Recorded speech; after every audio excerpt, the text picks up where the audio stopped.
Welcome back ناظرین، ایک دفعہ پھر آپ کو پروگرام میں خوش آمدید کہیں گے اور اب کچھ بات کر لیں گے مقبوضہ وادی میں جو بھارتی بربریت جاری ہے اور وہاں پر کرفیو نافذ ہے۔ 18 روز بیت چکے ہیں۔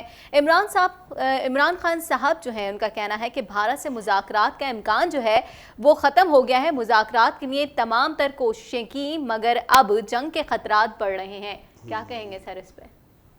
یقیناً بڑھ رہے ہیں، کیونکہ پاکستان نے بہت دفعہ دوستی کا ہاتھ بڑھایا اور کہا کہ ہم امن چاہتے ہیں، لیکن بھارت جو ہے وہ کسی بھی ان کا اونٹ کسی بھی کروٹ بیٹھنے کو تیار ہی نہیں ہے۔ بالکل صحیح کہہ رہی ہیں۔ اصل کے اندر بھارت کا پرابلم یہ ہے کہ بھارت ہمیں جیسے پیلسٹائن ہے نا اس کی طرح ڈیل کرنا چاہ رہا، وہی پلاننگ ہے اس کی۔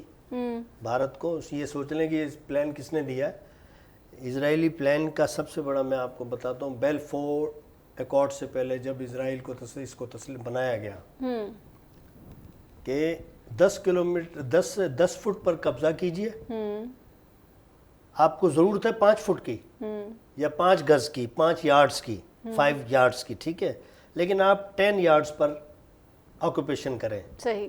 لیکن جب آپ پہ دباؤ پڑے گا دوستوں کا، رشتہ داروں کا، آفیسرز کا، قانون کا، تو آپ 5 چھوڑ دیجئے۔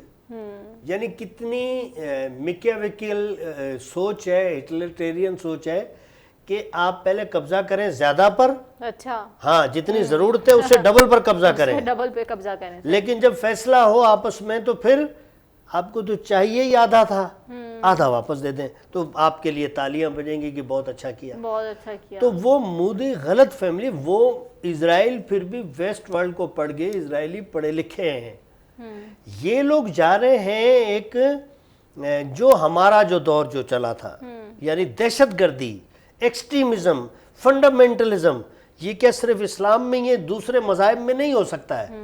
یہ چند مطلب سالوں کے اندر کتنے نفسیاتی مریضوں نے امریکہ کے اندر، حالانکہ ہائیلی اس کا ایجوکیشن گروتھ ریٹ ہے، ٹھیک ہے نا، اس کے بعد بھی کیوں اس قسم کے پھڈے جھگڑے ہوئے؟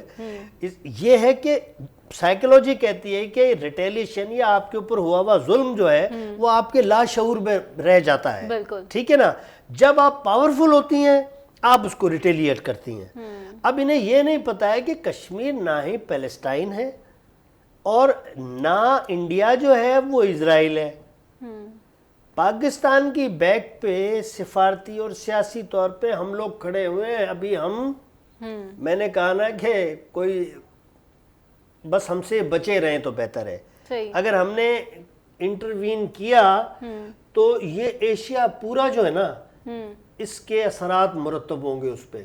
اب لوگ کہہ رہے ہیں کہ نہیں جی جنگ کی طرف مت جائیں، بھائی جب مجھ پہ جنگ مسلط کر دی جائے گی، یعنی میں کشمیریوں کو، جب پاکستان کی خود کی بناوٹ کا، پاکستان کوئی پرانا علاقہ ہے، پاکستان 4 بھائیوں نے مل کے بنایا کہ بھئی بڑی طاقتوں سے بچنے کا طریقہ یہ ہے کہ ہم آپس میں، اور سب نے قربانی دی، پنجاب نے قربانی دی، بنگال نے قربانی دی، سندھ نے قربانی دی، بڑی جدوجہد کے ساتھ ہی وجود میں آئے، ایک پاکستانی بن گئے ہیں۔ تو اسی طریقے سے کشمیر مانا پاکستان میں جو کاف ہے وہ کشمیر ہے۔ تو اب اگر آپ اس کاف کو کب تک ہم سے ٹکڑے کر کے رکھیں گے؟ سمجھ رہے ہو؟ ہم پاکستان نہیں بنیں گے۔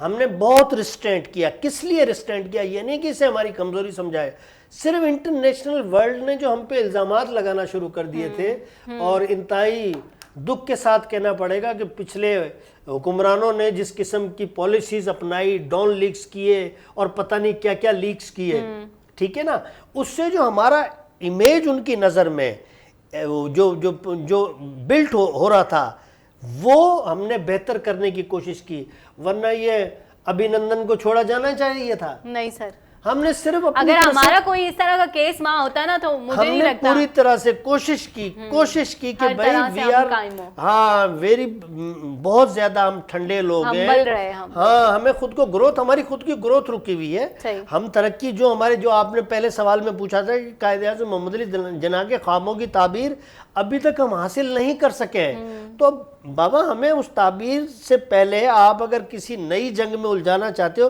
کیونکہ ایک حد ہوتی ہے. 15 دن اگر آپ کسی کو کرفیو کے اندر رکھیں گے تو بڑے دکھ کے ساتھ کہنا پڑتا ہے کہ ہماری وہ ہیومن رائٹس کی کہاں گئی جب وہ ساؤتھ سوڈان کی بات آئی, جب ایسٹ تیمور کی بات آئی, جب کسی اور علاقے میں وائلیشن ہوتی ہے تو آپ فوراً چیخنے اور رونے لگ جاتے ہیں. Now where are you actually.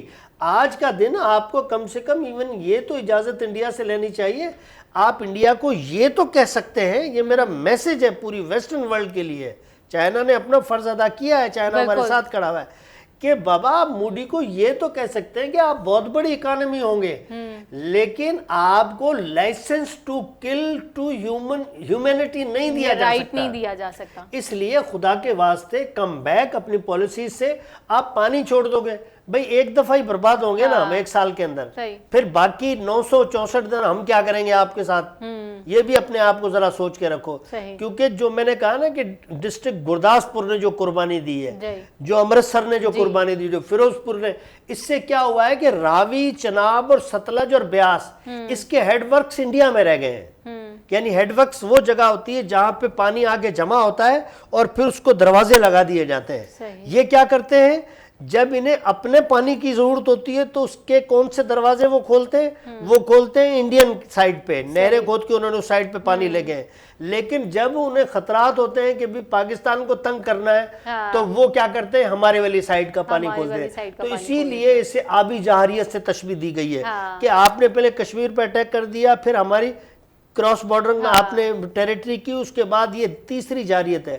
تو میں سوچتا ہوں کہ دیکھو کوکب نقصان تو برداشت کرنا پڑے گا, قوموں کو آزادی اس طریقے سے نہیں ملتی ہیں, لیکن مجھے یہ یقین ہے کہ یہ جو ہے نا ایک ڈیسائسو موومنٹ کی طرف ہم جا رہے ہیں. میرا اپنا ایک آئیڈیا جس کے, کیونکہ انٹرنیشنل ورلڈ کہہ رہا ہے کہ اگر ہم نے انڈیا کو یہ اجازت دے دی تو پھر ہر طاقتور جو پاور ہے وہ اپنے پڑوسی, جو یعنی امریکہ کے 95 کلومیٹر پہ کیوبا ہے, چھوٹا سا جزیرہ ہے, امریکہ نے تو اس پہ قبضہ نہیں کیا. پاناما کتنی دور ہے اس پہ, تو اس نے قبضہ نہیں کیا. مقصد کہنا ہے کہ کشمیر کے لوگوں کو ایک دفعہ یہ اجازت تو دو کہ بابا آپ کس کے ساتھ رہنا چاہتے ہیں, کیونکہ جی HMG پلان اور جو پارٹیشن آف ہند جو ہے وہ اس کے اندر لکھا ہوا ہے کہ ریاستوں نے فیصلہ کرنا ہے کہ ادھر پاکستان اور انڈیا, تو انہیں تم یہ موقع بھی نہیں دے رہے. اور اس کے بعد آپ دوڑ کے کون لے کے گئے, نہرو جی. آپ یعنی جو فاؤنڈر, یعنی انڈیا میں اس سے بڑی راشٹریہ سیوک سنگھ کی جو RSS کی جو سائیکولوجی ہے, اس سے بڑھ کر کیا ہوگی کہ آپ اپنے فاؤنڈرز کو گالیاں دینے لگ جائیں. تو نوبت یہاں تک پہنچ گئی ہے.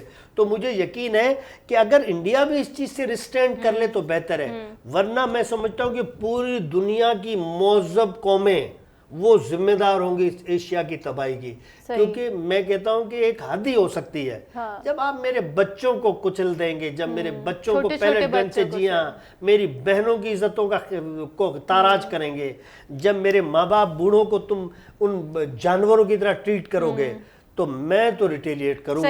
سر, وزیر اعظم نے بھی بڑا فیصلہ کرتے ہوئے پارلیمانی رہنماؤں کو جنرل اسمبلی کے موقع پر مودی کے خلاف نیو یارک بھر میں احتجاج کرنے کی ہدایت بھی جاری کی ہے. اس پہ کیا کہیں گے؟ انہوں نے بہت اچھا اسٹیپ ہے, بہت اچھا اسٹیپ ہے. میں نے اس طرح بڑا وائبرنٹ اس وقت جو ہے نا, دیکھیں سکھ بھی کھڑا ہوا ہے ہمارے ساتھ, تو بھائی یورپین ورلڈ جو ہے وہ تو دعوے دار ہے. میں جرمی کورمن صاحب کے انٹرویو سے, اس سے ٹویٹ سے بڑا خوش ہوں, اور I have great regard for ہم, کیونکہ لیبر پارٹی, میں نے کہا نا, انہوں نے بنایا تھا اور آپ ہی کا فرض ہے. امریکہ وغیرہ ٹھیک ہے میڈیٹر کریں گے, لیکن انڈیا تسلیم ہی نہیں کرے گا. یہ اس وقت پریشر ہے انڈیا کے اوپر, اور آپ دیکھیں وہ بکھلائے ہوئے بھی ہیں, کیونکہ پاکستان صرف لوگوں کی وجہ سے رکا ہوا ہے. لوگ ڈرانے والے کہتے ہیں ہماری اقتصادیات ویک ہے. میں آج اعلان کرتا ہوں کہ یہ جنگ لگے تو صحیح, سب کچھ پاکستان کے لیے ہے, ہم پھر کمائیں گے. اور میں سوچتا ہوں کہ اسی طرح ہر پاکستانی سوچتا ہوگا. بالکل ٹھیک ہے نا. لوگوں نے جب 1965 اور 71 کے اندر اپنے بالیاں دے دی تھیں اس پاک فوج کو کہ جاؤ اور لڑو, ہم تیار ہیں. میں اپنی فیملی کی بات کروں, اپنے بچوں میں یہ حوصلہ ڈالو کہ ہم اپنا سب کچھ دے دیں گے اس وطن کے لیے, کیونکہ اگر یہ وطن ہے تو ہم آنے والے 500,000 سال بھی جئیں گے. میں عموماً وہ شعر پڑھتا ہوں کہ وطن چمکتے ہوئے کنکروں کا نام نہیں, یہ تیرے جسم تیری روح سے عبارت ہے. تو جب ہم نے دفن یہاں ہونا ہے, ہمارے بچوں نے یہاں ہونا ہے, ان کے بچوں نے یہاں ہونا ہے, تو اس وطن پہ سب کچھ قربان ہے. صحیح بات ہے سر. پاک بھارت تناؤ کے خاتمے میں صدر ڈونلڈ ٹرمپ جو ہیں ان کا ڈپلومیٹک کردار سامنے آ رہا ہے, بہت اچھا, ویری ویژنری, ٹائملی, اور میں کہتا ہوں کہ بہت زیادہ ایکٹیولی اپریشیٹ کرنا. ہاں ایکٹیولی. وہ آپ کے سامنے فرانس کے صدر نے کل کہا ہے. مقصد یہ ہے کہ سب کو احساس تو اس چیز کا ہے نا, جس قسم کے ایل او سی پہ, یعنی ایل او سی پہ وہ اٹیک کر رہے ہیں, ہم ڈیفینڈ کر رہے ہیں. جب ہم اٹیک پہ آئیں گے, یعنی ہم نے پالیسی کون سی بنائی ہوئی اس ٹائم پہ ریسٹرینٹ کی, یا تھوڑا سا رک جائے, تھوڑا اور دیکھ لیتے ہیں. ورنہ کوکب جب ہیروشیما پورا تباہ ہو چکا تھا 1945 کی ٹیکنالوجی والے لٹل بوائے سے. 1945 جب جاپان ہتھیار نہیں گرا رہا تھا تو ہنری ٹرومین نے, جو امریکن پریزیڈنٹ تھا اس وقت, اس نے کیا کیا, اجازت دی کہ بھئی ایک پھینک کے آؤ, تو وہ شہر صفائے ہستی سے مٹ گیا تھا. آج بھی ویڈیوز موجود ہیں. اچھا جی ہاں, صحیح. دوسرا ناگاساکی, وہ شہر پورے, ٹھیک ہے نا. اب جب وہ دونوں شہر اس وقت کی ٹیکنالوجی سے تباہ ہو سکتے ہیں, تو آج کی ٹیکنالوجی کیا ہوگی, لوگوں کو یہ مودی سرکار, برہمن لوگ یہ کہتے ہیں نا ہندو عطا. ارے بھائی ہندو عطا نہیں ہے یہ. ہندوؤں کے اندر 40 سے 45 کروڑ, ٹھیک ہے, سمجھ رہی ہیں بات. اور سر یہاں پہ ہمارے ادھر بھی تو بہت سارے ہندو رہتے ہیں, ہم چاہیں تو ان سے بھی زیادتی کر سکتے ہیں, لیکن ہم تو اس طرح نہیں ان کا قصور ہی نہیں. دیکھیں 4 قوموں کے اندر 4 یہ اپنے آپ کو ڈیوائیڈ کرتے ہیں, جس میں وہ کہتے ہیں برہمن جو ہے نا وہ سب سے سپیریئر ہے. اچھا, وہ برہمن جو ہے وہ کیا ان غریب دلت لوگوں کو جو 40 سے 50 کروڑ کی, جس میں کولی, بھیل, میگواڑ, یہ دلت قومیں کہلاتی ہیں, ان کو انفیریئر سمجھتے ہیں ہندو مذہب کے حساب سے. ہمارے پاس تو جیسے کلمہ پڑھتے ہیں ہم, ایون ان سے شادی بھی کر لیں, کھانا بیٹھنا, ٹھیک ہے نا. ان میں یہ نہیں ہے. ان برہمنوں سے کہو کہ مسلمانوں سے لڑنے سے پہلے آپ اپنے حقوق ان غریب ہندوؤں, وہ ایریاز کون سے زیادہ, یہ گجرات کی سائڈ کا جو پورا ایریا ہے, یہاں پہ ہندو جو ہے وہ دلت لوگ کم, جن کو وہ کہتے ہیں, ہم نہیں کہتے ہیں, ہمارے وہ برابر سٹیزن ہیں, شہری ہیں. تو پہلے آپ ان کو انصاف دلا دیں, اس کے بعد پاکستان سے لڑ لیجیے گا. سر اس پر بھی بات کریں گے, مگر یہاں وقفہ لینا ضروری ہے, تو ناظرین پڑھتے ہیں ایک بریک کی جانب.